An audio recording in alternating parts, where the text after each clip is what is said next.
Mesdames et messieurs, c'est le week-end. Ici ce plateau pour ce numéro de la matinale dans la chronique du jour, nous parlerons d'art de vivre. Avec Nina Diallo, il sera question donc de parler de comment se comporter avant et après un entretien d'embauche. On se donne donc rendez-vous juste après le carton.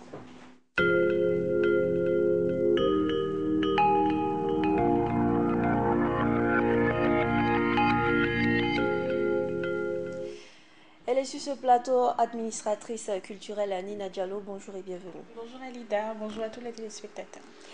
Alors, comment se comporter déjà avant, pendant et après un entretien? C'est un long processus. Oui, un très long processus qu'il faut vraiment prendre le temps de bien préparer.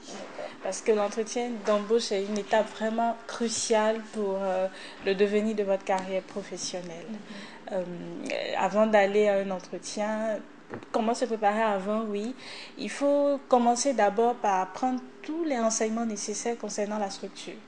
Voilà, il faut chercher la situation géographique. Il ne faut pas attendre le jour J pour demander aux patients, s'il vous plaît, telle société est située ou non. Ça peut vous mettre en retard.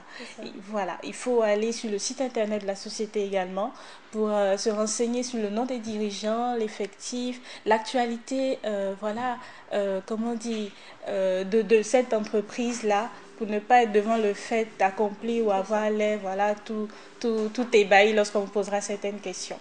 Parce que souvent, en Lyon peut-être, mais il y a des directeurs ou des chefs d'entreprise qui vont demander finalement qu'est-ce que vous savez sur cette entreprise. Tout à fait, c'est une question piège. Ouais. C'est pouvoir vraiment, si vous vous intéressez à cela, c'est juste le poste qui vous intéresse pour la rémunération ou c'est parce que vraiment vous tenez à travailler avec nous. Voilà, ils veulent vraiment connaître votre motivation.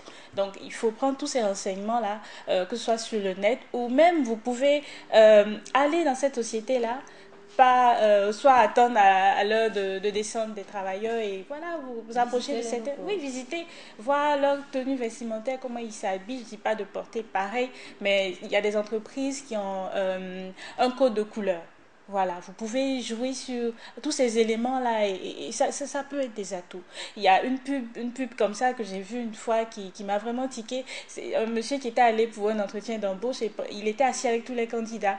Et juste en face de lui, il y avait des photos de tous les dirigeants. Ouais. Il a remarqué qu'ils avaient les cheveux coupés. Il allait faire la même chose. Donc, ça a été vraiment un atout pour lui et il a eu le poste. Voilà, c'est juste une parenthèse pour indiquer que c'est très important de prendre tous les renseignements nécessaires pour mettre les chances de son côté. Il faut rappeler aux téléspectateurs que c'est juste une pub. Hein? Oui, c'est juste une pub. Je n'ai pas dit de faire pareil, oui. C'est juste une pub parce que rien ne garantit que vous aurez le poste. Te couper les cheveux et que ça ne va pas marcher. Tout à fait.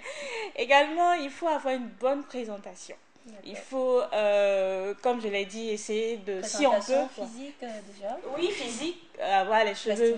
Oui, physique, vestimentaire, avoir les cheveux bien soignés. Il faut être propre ce jour-là, comme tous les jours d'ailleurs. Je le dis, il faut se laver. La veille, oui, pour ne pas aller stresser, parce que si vous êtes stressé, ça va se ressentir sur votre rendement lors de cet entretien-là. Voilà.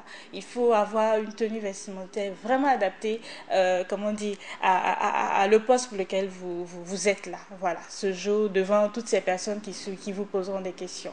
Voilà. Il faut également préparer un certain nombre d'outils qui vous seront utiles. Outils stylo, ne partez pas avec un stylo. Je vous conseille d'en prendre deux, on ne sait jamais. Un stylo, un bloc-notes. Voilà. Oui, une montre. Une montre. Il faut surtout éteindre votre téléphone portable le jour J. C'est très important.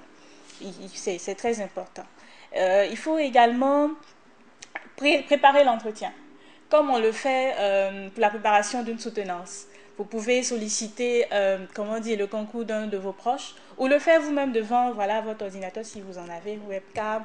Vous vous préparez pendant quelques minutes pour voir comment est-ce que vous serez le jour J. Ça peut toujours vous aider. Il faut être le plus bref et le plus concis. C'est très important.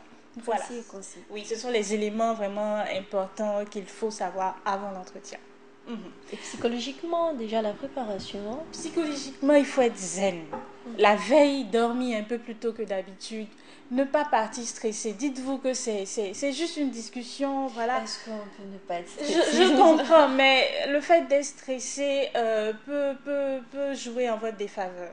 Il faut aller le plus relax. C'est tout à fait normal. Le stress, c'est vraiment un sentiment normal, mais il faut apprendre à le gérer, à le contrôler. Voilà. Voilà, pour ne pas que ce soit vraiment une gêne, un handicap. Voilà. Le jour de l'entretien, allez au minimum avec 5 minutes d'avance. Minimum. L'idéal serait 10 ou 15 minutes. J'ai pas dit d'aller dormir là-bas la veille. Il faut aller avec 5 minutes au minimum voilà, d'avance. Lorsque vous entrez dans la salle, vous dites bonjour, j'ai pas dit d'aller tendre la main à tout le monde, attendez qu'on vous tende la main, là, ça je l'ai toujours dit sur ce plateau avant de faire pareil. Mais attends Nina, avant déjà même pour l'entretien, dans le couloir, dans la salle d'attente, quelle est l'attitude à adopter?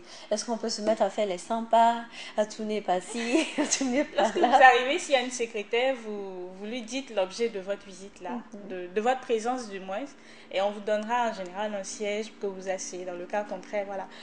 Et l'entretien commence même avant d'être dans la salle. Vous savez, il y a souvent des personnes qui sont là pour vous espionner sans que vous ne vous en rendiez compte.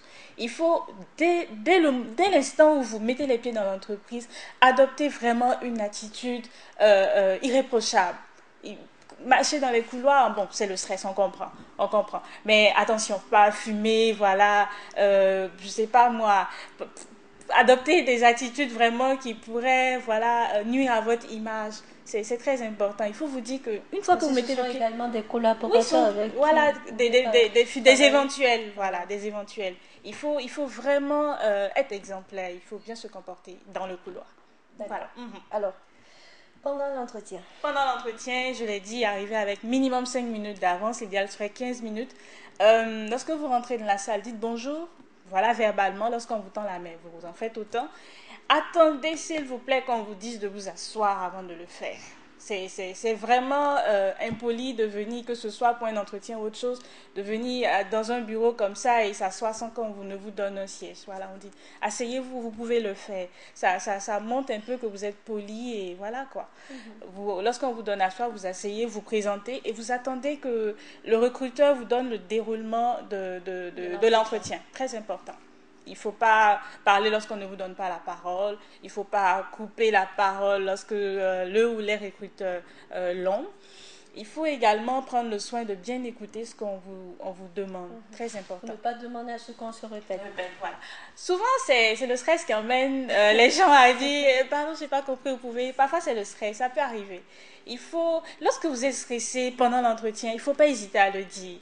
Et le recruteur, même si vous êtes tombé sur de bonnes personnes, peut vous aider à réduire ce stress-là en vous mettant en confiance, en vous mettant à l'aise. Non, il n'y a pas de quoi être stressé, c'est juste, nous sommes en train de causer, voilà, mettez-vous ça à l'idée. Et puis, il faut pas hésiter. Ce ne sont pas des personnes ayant 2 ou 3 têtes qui seront en face de vous, ce sont des personnes à une tête. Elles sont juste là pour évaluer vos capacités, votre aptitude vraiment à pouvoir ce poste-là. Voilà, il faut vous dire, c'est la dernière étape en fait. Avant l'entretien, il y a des entreprises qui procèdent par d'autres étapes. Vous avez d'abord, vous postulez soit par mail ou par version physique que vous déposez à la société. Il y en a des entretiens téléphoniques après. Et voilà, il y a plusieurs étapes. Mais l'entretien d'embauche, c'est vraiment capital. Voilà, il faut pas jouer avec. Vous commencez par votre parcours professionnel le plus ancien en remontant. L'idéal serait ça. Si vous vous trompez, c'est pas grave. Vous essayez de corriger sur place et voilà. Pour chaque société dans laquelle vous avez travaillé, prenez le temps d'expliquer, l'intitulé de votre poste, du poste que vous avez eu voilà, à occuper. Le type de contrat, c'était un stage, vous le dites. Un CDD, un CDI, vous le dites. Éventuellement, vous parlez des dirigeants, le nombre d'effectifs, les missions que l'on a eu à vous assigner étant là-bas. Également, ce qui vous a incité à partir. Attention, il ne faut pas dénigrer vos anciens employés. Ça peut jouer en votre défaveur parce que la personne qui est en face de vous peut dire « Ah, celui-là, il faut faire attention parce qu'un jour, il peut aussi parler mal de moi comme ça. » Tout simplement voilà. Dit, c'est la société de mon cousin.